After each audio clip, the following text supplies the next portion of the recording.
Hello everyone and welcome to another video here on the Cycling Dane Extra channel. If you're listening to the Cycling Dane podcast, today I'm joined by Mr. Critical himself, Ewan Wilson of the Cyclist magazine. We will have the link down below to read all his articles. But I mean, Ewan, the presentation eventually got there. It's always long, these things. Yeah, we knew some of the stages beforehand. The Grand Depart in Barcelona. Yeah, well, the Tour de France was announced this morning, well, in Paris. I believe it was at the Palais de Congrès. That's where it usually happens. In attendance, there were several stars from the cycling world, including France's star boy from last year, Valentin Paris-Peintre, winner on Mont Ventoux. As well, no real GC favourites on the men's side, nor really on the women's side either for the Tour de France Femme presentation. But both routes, for both the Femme and the men, I would say I'm quite positive about. And that's really, I mean, eye-grabbing headlines in both of them, including the double Alpe d'Huez, what they've marketed as Alpe d'Huez. Get it? De, two in French, Ez. Yeah, that's what they've written on the official press communique. So I'm going with that. But yeah, the first two stages, we knew about them beforehand in Barcelona with that team time trial with a bit of a different profile, which could be quite spicy. Well, let's take it step by step. Let's just go through the week as a whole. Yes, we start in Barcelona, in Catalonia, for the opening stage of this year's Tour de France. Yes, you mentioned the fact that it's hilly. It's got two climbs, both 1 kilometer at 5%. The Montjuic. I don't speak Catalan. I don't know how to say it. If anyone can tell me in the comments, please do. And also the climb to the Olympic Stadium, where the stage will come to its conclusion. Barcelona held the Olympics in 1992. Interestingly, for British fans, that's where Chris Boardman won his gold medal on the track. Back when velodromes used to be outdoors. Remember those days? Anyways, it will also include Pyrenees rules. What does that mean? That means that the riders will have their times accounted individually. It won't be based on the fifth rider over the lines. So it will follow Pyrenees rules as we've seen over the past, 2-3 years, where it's been somewhat met positively. It also will be an interesting way to open this Tour de France and give it some opening day intrigue. The day after we go from Tarragona to Barcelona, this profile was released months ago. It looks interesting enough. But stage 3 is where we get into the unknown. We start in Granollers. Once again, Catalan, not my strong point. But we head across the French border via La Molina, which we have visited in the Vuelta in the past, to Les Angles. That stage, it's classed as a mountain stage, but it's an interesting profile, I'll say that. It's one of these stages where there's mountains, but it's not necessarily super steep. The final climb to Les Angles, is 1.7 kilometers at 6.5%. That's not super steep. So it could be open to the breakaway, could be open to a sort of a reduced bunch sprint like we saw at the top of Limone Piemonte recently at the Vuelta a España when Vingegaard took his first stage win of his victorious Vuelta. At the following stage, we go from Carcassonne to Foix. We've been to Carcassonne so many times recently. Oh my lord. There was a stage there last year, the Tour de France. Mark Cavendish won there a couple of years back. No, he didn't. Yes, he did. And then Jasper Philipsen's won there. God, so many Carcassonne stages. That mare must have some secret ties. Anyway, we finished the stage in Foix, where Hugo Hull, the Québécois rider, took a stage win in 2022. There's 2,700 meters of elevation gain, should be open to the breakaway. Could be a really interesting stage to follow, given that it's so early on in this race. A yellow jersey, change of hand, could be on the cards. Stage 5 to Pau, once again, another classic of the Tour. That should be a sprint stage. The green jersey contenders will have their first chance to roll the dice before we head back into the Pyrenees in stage 6 for a stage from Pau to Gavarnie, Gèdre, which is a place I've never heard of before, but that's a somewhat good measure in terms of its cycling relevance. It's never hosted a stage of the Tour de France before. It's hosted a stage of the Ronde de l'Isère recently. I say recently, this was about 3-4 years ago. But this stage is, it reminds me of the stage to Cauterets we had a couple of years back when Pogacar attacked Vingegaard in the final couple of kilometers back in 2023. That will be a common theme of this race. A lot of the route is very similar to 2023. But by that, I mean, we have the Col d'Aspen, the Col du Tourmalet, and finally that climb to Javarnie, don't know how you say it locally. But there, apparently, there's a wonderful hiking route called the Cirque de Javarnie. That should look nice on camera. Anyway, stage 7 takes us, stage 7 and 8, really. Another 2 sprint stages to Bordeaux and to Bergerac, both known for their winemaking. Should be another chance for the green jersey contenders to build up some points and get some early battles in the bag.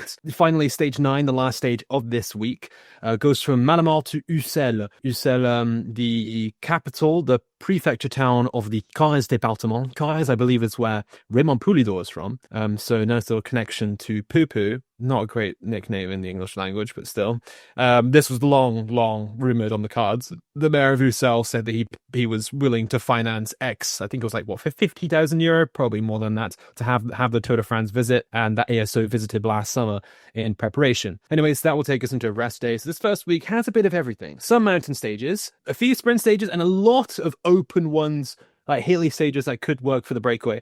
This seems to be a theme of this year's race and the Tour de France Femme, which has a lot of these stages that the French would call accidentés. In the first week, lots of yellow jersey changes of hands could be on the cards. Yeah, I agree. I think it's a very, very interesting one. I would have preferred to have the team time trial further into the week and then have a prologue at the beginning, but beggars can't be choosers on that one front. I think that the team time trial, it's also, let's also point out, the first team time trial in the Tour de France since COVID break. That in itself should be a headline worth savouring. I think it's a nice way to open it. We get that kind of touristic, open bus tour guide through Barcelona. We start at Sagrada Familia, the cathedral there, and finish by the Olympic Stadium. It'll be good on camera. Also, it's just quite a nice change of pace coming into the race. Since Copenhagen, all the opening stages have been road stages, so it's a bit of a change of pace here, and I think the Pyrenees rules of the time trial will open it up. But that also means that we could get Pogacar in yellow on day one, or in that case, Vingegaard in yellow on day one, since both teams seem to be the kings of team time trialing recently. Do you think we're going to see Pogacar in the yellow jersey at the end of the first rest day, or by the end of stage 9? If there's no breakaways, yes. But I think that there could be breakaways, and I think there's a lot of chance for breakaways to go up the road, and UAE now with X amount of years experience know that they can just cede the yellow jersey up to the breakaway and be happy to deal it out to someone else for a little while, especially since after the rest days we'll get onto, there are a couple of very, very flat stages which, your Vismas and UAEs don't really need to waste their energy and control the peloton for those days. So if they hand it off to not necessarily Ben Healy, but someone along those lines that we saw this year's Tour de France, that could work quite well in their case. What I also really like about this opening week, which I was scared of, is that they were going to place really big, scary mountain stages in the first couple of days, since we have to cross the Pyrenees early on, just geographically where Catalonia is. We don't necessarily have that. I think the 2 mountaintop finales we have are only mountaintop finales in name. I don't think in practice they will weed down the GC field too much, which I'm quite thankful for. That leaves some more suspense for later in the race. We won't have a pogcineration within the first 5 days of racing. Yeah, I thought Andorra was definitely going to be on the cards since they had to cross the Pyrenees, but it didn't quite happen.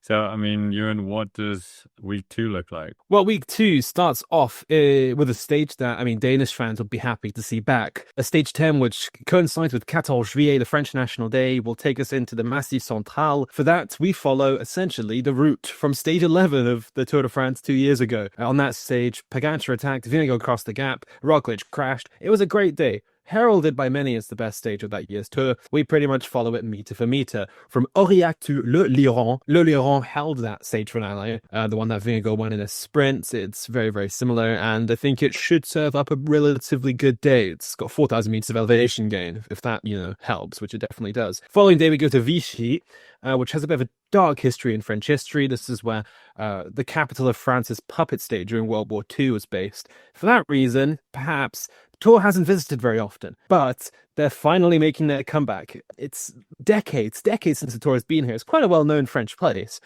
Perhaps for good or for bad, but it's here again, and we start stage 11 there, and we finish in Nerals, which held a stage a couple of years back at the Tour de France. Following stage starts at Magny-Cours, which used to hold the French Grand Prix back when that happened, and that stage finishes in Chalon-sur-Saône, which is a classic from Paris-Nice, often visits that part of the world. Those 2 stages should be sprint, as should stage 13, which finishes in Belfort, but there's a bit of a spanner in the works because we go up the Ballon d'Alsace for the first time in this race. We go back to it again later on, but that should, perhaps throw up a breakaway, perhaps throw up a late attack that could succeed. Tim Wellens, hello. Nevertheless, we return to the mountains on stage 14 with what should be, a tour of the Vosges. We don't go to La Planche des Valfées, which is possibly the most well-known climb in the Vosges.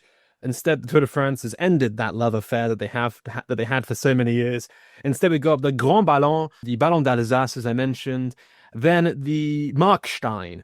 The Markstein was used back at the Tour de France Femmes in 2022, the following year's men's race. On that day, Pogacar won. We had the Virage Pinot that day, where Pinot bowed out to the sport after being on the attack all day. It's absolute scenes. I graduated from university the day before, so that's reminds me of that. Anyways, that's besides the point. The Markstein is, it's a tough final climb. It's 11 kilometers, 7.3 average percent gradient. It's a bit of a kind of fickle climb. It's got some very steep sections, then levels out. So that will definitely thin out the GC field ahead of stage 15, which will be the closing one of that week, which goes from Champagnole, where Søren Kragh Andersen took his second and final stage win of the 2020 Tour de France. And that will end on the Plateau de Solaizon, which was long rumored to be on the route. That part of the world will be hosting the World Championships in a couple of years, the Super Worlds as they will be known. Originally, the rumor was that there was going to be a time trial at the Plateau de Solaizon. I'm glad that hasn't happened. Perhaps they saw the Pogs narration at Peraguda early this year and decided, let's make this a road stage. The Plateau de Solaizon is 11 kilometers at 9.1%. That's really, really tough. And that will definitely shake up GC one final time before our very thick Alpine final week.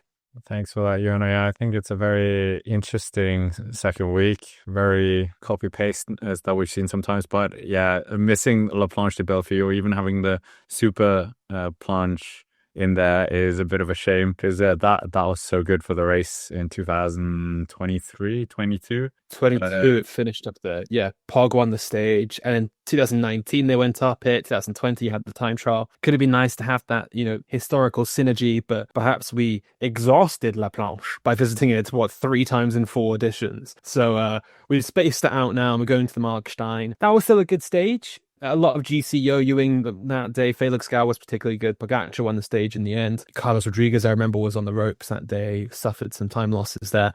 So I think that's a good mountain stage to have in here, but the Plateau de Solaizon is much harder. So it's not necessarily guaranteed that we're going to have this big battle in the Vosges. But what I should point out as well, with all of those mountain ranges ticked off, this means that the Tour de France this year visits all of the mountain ranges in metropolitan France, even if it's one day in the Vosges. Well, 2 days actually, because the stage before has that little petit excursion into the Vosges. But yeah, it's an okay second week. You can't pile the second week too much, because you need that intrigue in the final week of racing. So I'm relatively content with this. However, I do fear that the pair of sprint stages that we have early in that week will help me reach for the snooze button.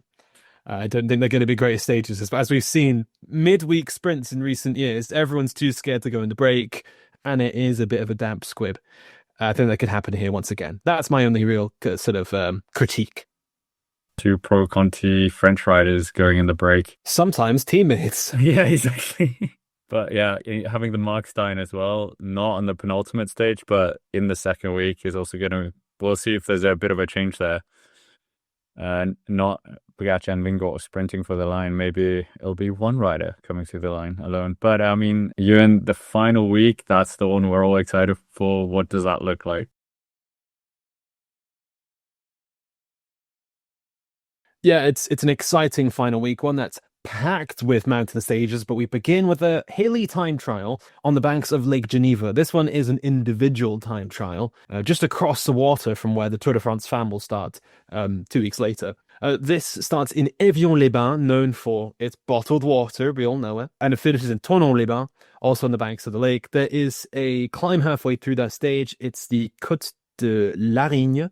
It's 9.7 kilometers long at 4% average gradient. It climbs straight out the gun. After that climb, it's a descent, then about 9 kilometers of flatland towards the finish. This won't be great reading for Pippo Ganna, or Stefan Kung, Stefan Bissaka for that matter. It's not a flat time trial. It's the only individual time trial in kilometers of this year's race, and it looks perfectly suited for Pogacar, Vingegaard and Evenepoel. Given that there's a flat finale, it could benefit Evenepoel more than Pogacar, but as we saw in the Nice time trial a couple of years back at the Tour, nothing's beyond Pogacar when it comes to races against the clock. Nevertheless, the following day heads into the Chartreuse. Good to see the Chartreuse back. We've kind of missed it a little bit in the Tour de France in recent years. That stage starts in Chambéry and finishes in Voiron. Voiron might ring a bell. That's where we finished a stage of the Vuelta a España this year, won by Ben Turner. Speaking of bells, that's what the Grand Ben Bell Tower was ringing out. Big Ben, as he's known.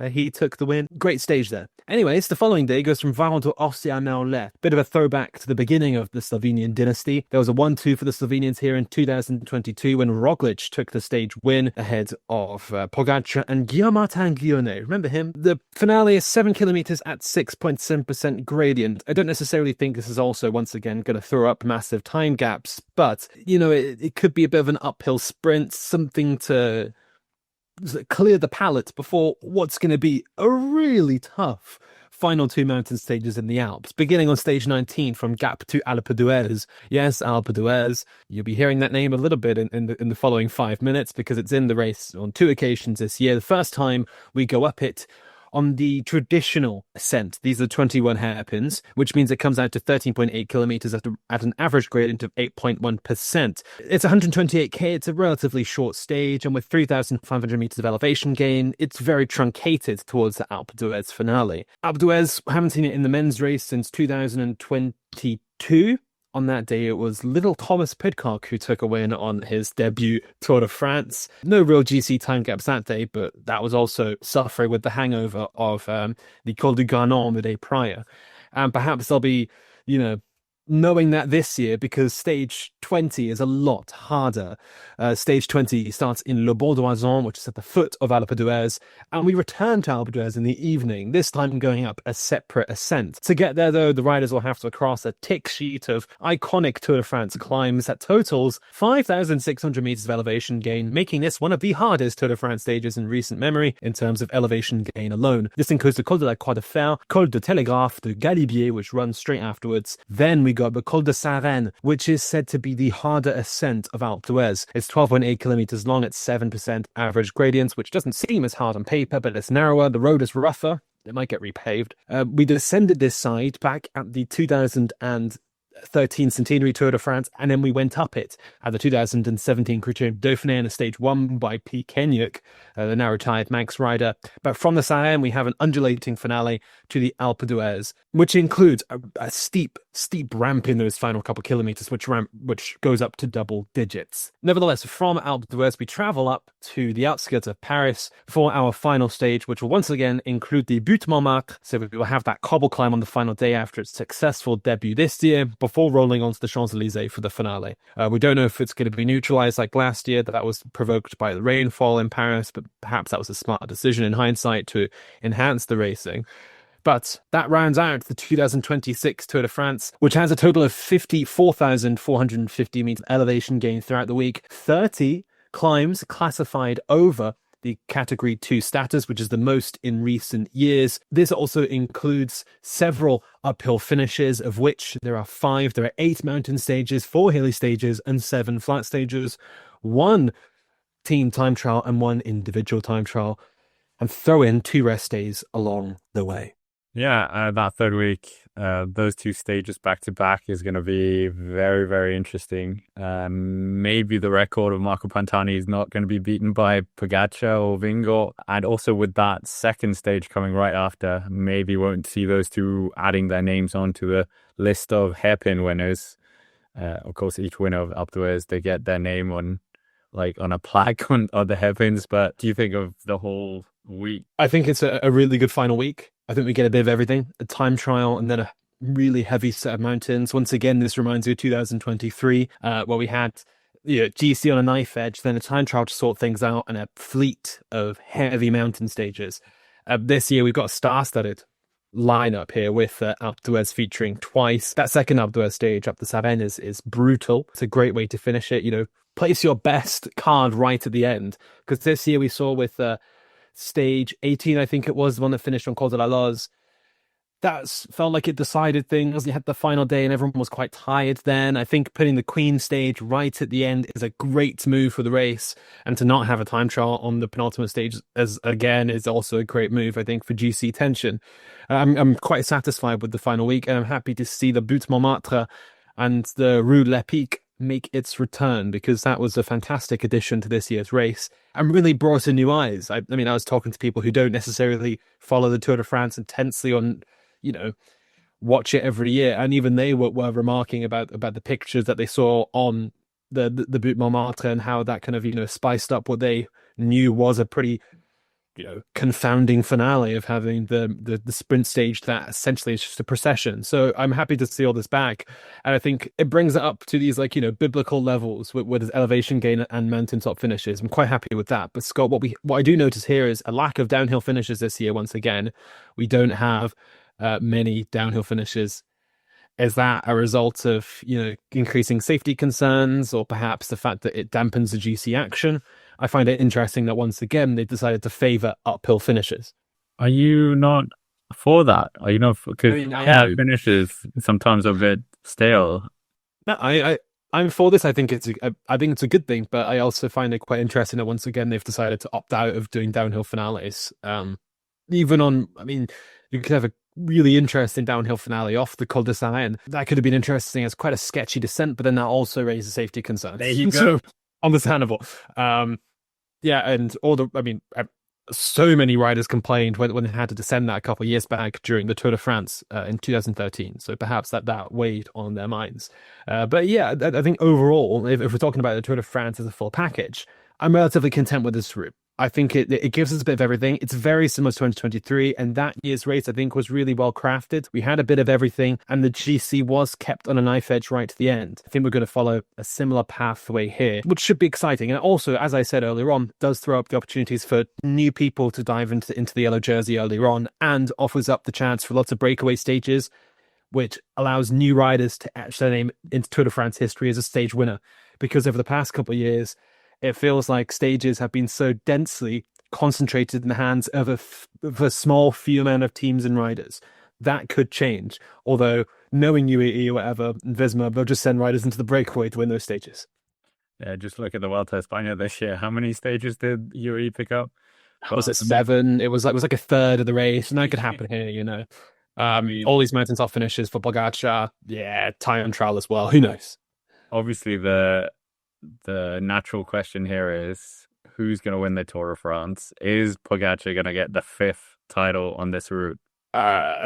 Precedent suggests yes, but precedent is also based on the 2023 route, which looks very similar to this, and Vingegaard won that one. I think Pogacar's learnt his lesson, as we've seen over the past 2 Tours de France, and Vingegaard isn't necessarily on a level to rival Pogacar at the moment. That could change with time. There's rumours he's going to go to the Giro. Perhaps that'll help him amp up his form early, but will that also add to the fatigue for the Tour de France, particularly in what's going to be a backloaded route with a tough final week? If you're riding the Giro going into it, you might feel the pinch in that final week. Yeah, I still think it favours Pogacar, but those two, it's hard to really tell what route would favour one over the other. They're both strong climbers. They could both time trial well. Vingegaard might be happy that there's no flat time trialing after his disappointment this year. All I'll say is that I don't think Evenepoel is going to like the final week. That's what I can say, is that I don't think it's going to suit Evenepoel. I think 3rd place could be up in the air. Well, anyways, on that note, that's been a great preview of the 2026 route. Make sure to hit the like button, subscribe to the channel if you haven't already. Comment down below what you thought of the route, and do check out Byline so you can read more of his articles. I've also got a full rundown of the Tour de France fan route that was released. I was covering that this morning, so that's why I'm a little bit out of tune with what's been going on with the men's tour. But anyways, with that, thank you for watching, and we will see you at some point together again.